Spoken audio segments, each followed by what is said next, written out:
China attacks Australia and joins the UN Human Rights Council, while Apple uses ethnic slave labor. That and more on this week's China News Headlines.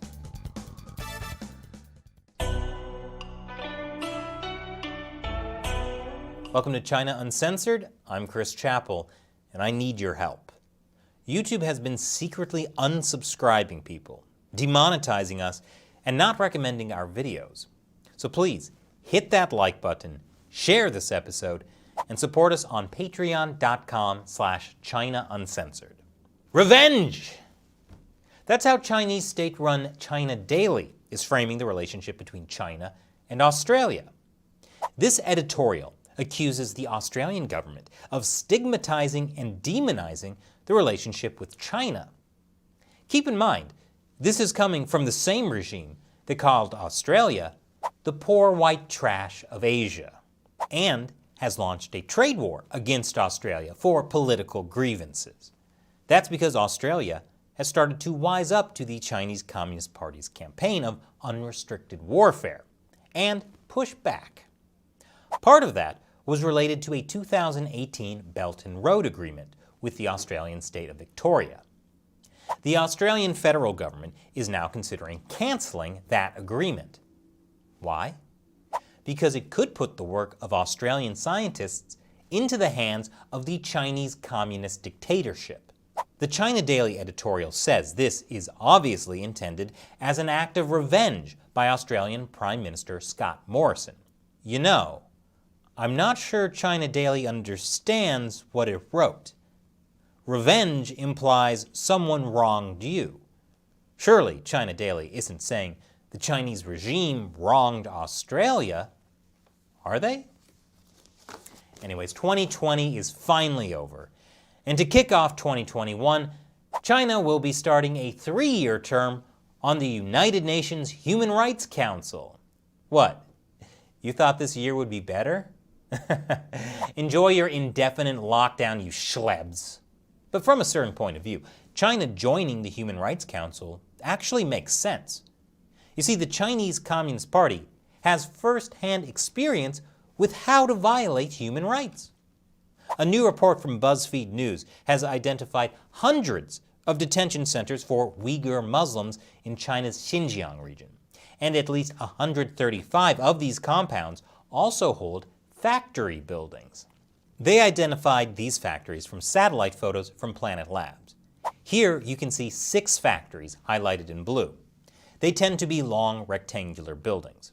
This is the 21st century. Who would be using ethnic slave labor? Well, for one, Apple's longtime supplier, Lens Technology, which makes iPhone glass and is owned by China's richest woman, received Uyghur Muslim laborers transferred from Xinjiang. That's on top of several other Apple suppliers that have also been accused of using Uyghur forced labor. Apple is taking these accusations very seriously. So seriously, in fact, that they're lobbying against a bill that would stop Uyghur forced labor. But that's not enough for Apple. No, they are dedicated. According to a new lawsuit, Apple also punished an American employee for approving an app critical of Beijing. But I don't want to sound like I'm being too hard on Apple, because there's plenty of criticism to go around. The EU has struck a major investment deal with China. Great. Now the EU can make lots of money off an authoritarian regime that uses concentration camps and slave labor.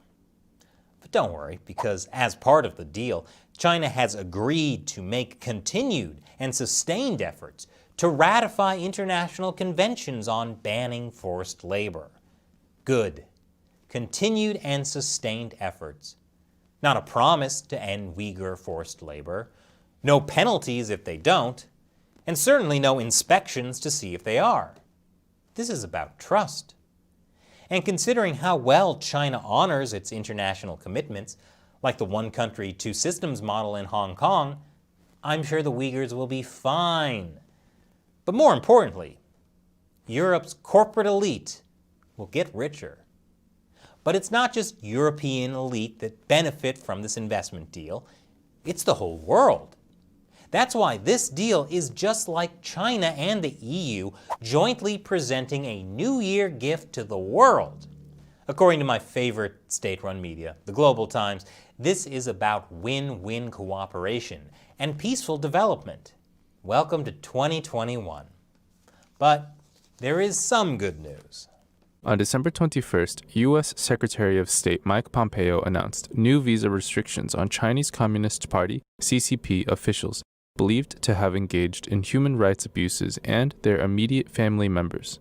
U.S. Department of Homeland Security Acting Secretary Chad Wolf also said his department was looking at further restrictions on China. Hold on. Chad Wolf? That's the chaddest name I've ever heard. I'm sure Xi Jinping isn't too fond of him. The Trump administration is also bolstering an order barring U.S. investment in Chinese firms with ties to the communist military. In a statement, Secretary of State Mike Pompeo said the executive order applies to all transactions by U.S. persons, including individuals, institutional investors, pension funds, university endowments, banks, bond issuers, venture capital firms, private equity firms, index firms, and other U.S. entities, including those operating overseas. The Trump administration is pathetic. They really should take a cue from the EU about how much money can be made in China. At least American media is warning American investors about missing out. And coming up after the break, is the coronavirus getting worse inside mainland China? Welcome back. Remember how China beat the coronavirus in 2020? Well, it's 2021, and the coronavirus is getting worse inside mainland China. Footage emerged of authorities putting paper seals on residents' homes. If authorities find the seal is broken, they assume the family violated restrictions and will be sent to a quarantine center. I mean, that's slightly better than Chinese police just beating people up for violating restrictions. It's hard to know how bad the CCP virus is inside China right now. Of course, it's hard to know how bad it's ever been. But according to a new study, 500,000 people may have had the CCP virus in Wuhan. That's almost 10 times the official figure.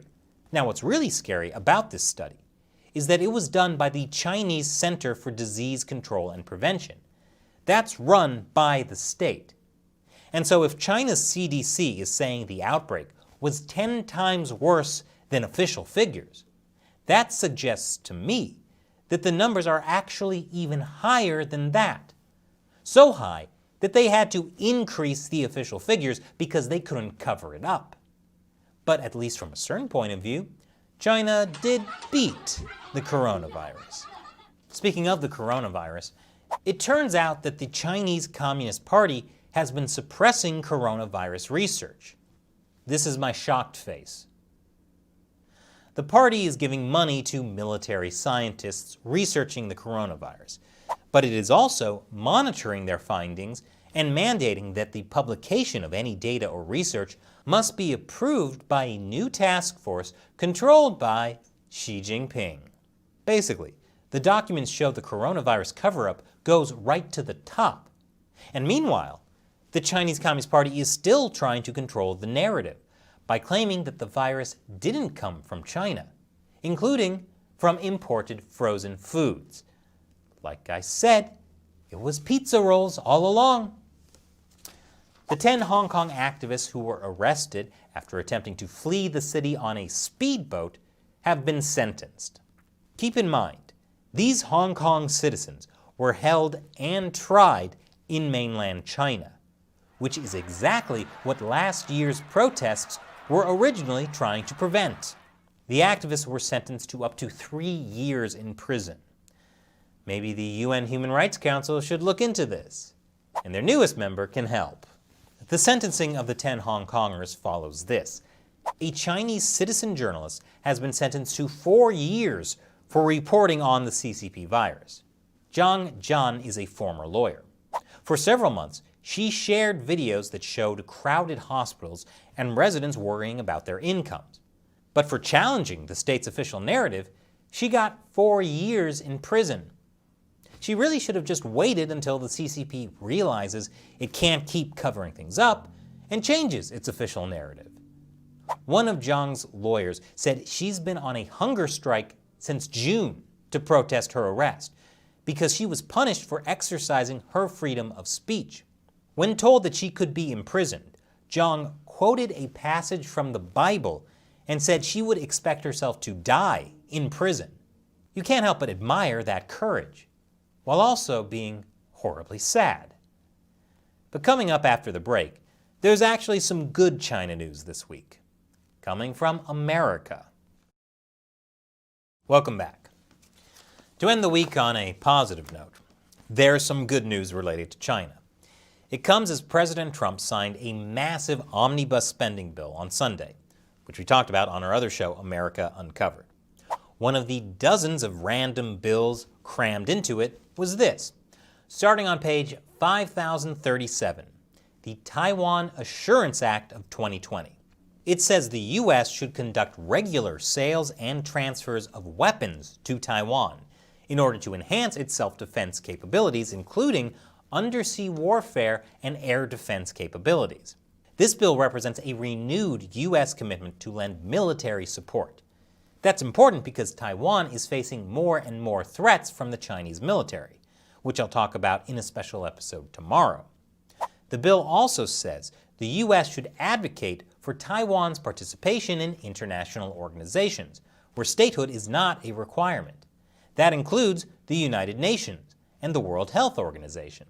I just hope the U.S. can get Taiwan back into BirdLife International, the birdwatching group that kicked Taiwan out back in September after facing pressure from Beijing. I really don't think BirdLife should require statehood for members. I mean, they don't require it for the birds. And speaking of things crammed into that omnibus bill, let's flip to page 5090, the Tibetan Policy and Support Act of 2020. One of the cheeky things it does is seek to establish a U.S. consulate in Tibet. And if the CCP won't allow that, which of course it won't, then the U.S. won't authorize any new Chinese consulates in the U.S. So there. The bill also allows the U.S. government to sanction individual Chinese officials who violate human rights in Tibet. That includes officials who interfere with the reincarnation of the Dalai Lama. Not kidding. For more than a decade, the atheist Chinese Communist Party has sought to regulate Buddhist reincarnation. Their long game is to eventually pick a future Dalai Lama who they can make into a CCP stooge.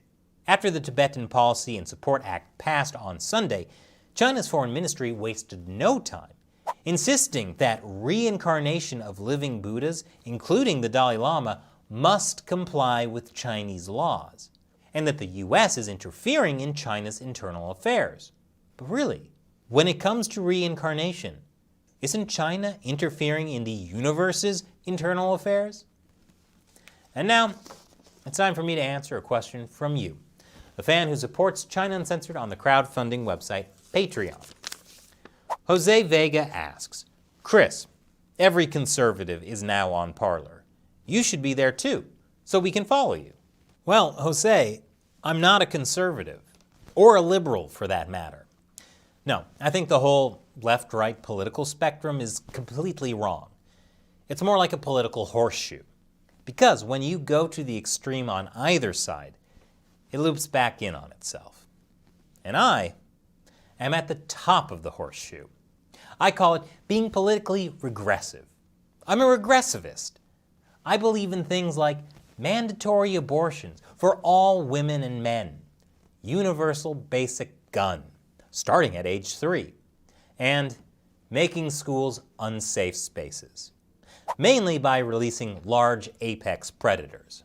Can't argue about politics if you're running for your life, unless you have really good cardio.